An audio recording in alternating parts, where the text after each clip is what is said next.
Wednesday's total lunar eclipse, the so-called blood moon, will see the lunar surface turn a reddish-copper color for 14 minutes and 30 seconds. Since Earth will be aligned with the Sun and the Moon, our atmosphere will filter the Sun's light onto the Moon as it enters the Earth's shadow, essentially projecting thousands of sunrises and sunsets onto the lunar surface. That's the glowing red full moon those west of the Mississippi will see in the early hours of Wednesday, May 26, 2021. But what would the event look like from the Moon's surface itself? It would be nothing less than a total eclipse of the Sun by the Earth. With Earth hiding the Sun, astronauts on the surface would see a red ring, the sum of all Earth's sunrises and sunsets, around the limb of the Earth.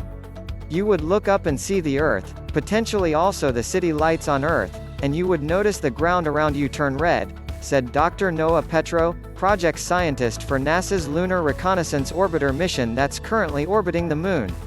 It would also get really cold. The lunar surface then cools down substantially during an eclipse as the Moon goes from intense midday sun to being in darkness, said Petro.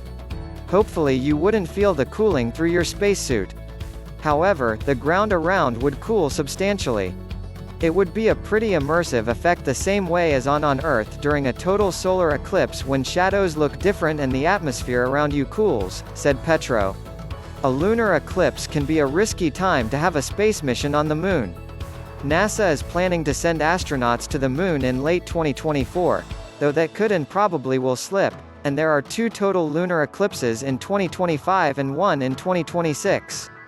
It depends on what that mission and its experiments are designed to survive, but it puts your equipment into a totally different thermal regime, said Petro.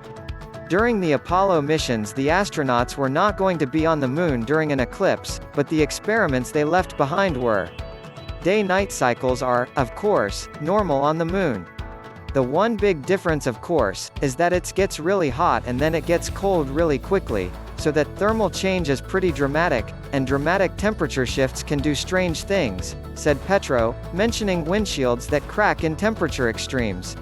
Plenty of science can be done during a total lunar eclipse, and NASA's Lunar Reconnaissance Orbiter, LRO, will, on Wednesday, measure the temperature change on the lunar surface. Will it survive the sudden onset of cold? With no sunlight to shine on the solar panels that power its heaters, a spacecraft in orbit can freeze during a total lunar eclipse unless it's been specifically designed to cope with that challenge. The LRO is designed to withstand an eclipse. We've been at the Moon now for 12 years, so we've gone through a number of eclipses and we know how the spacecraft will respond, said Petro.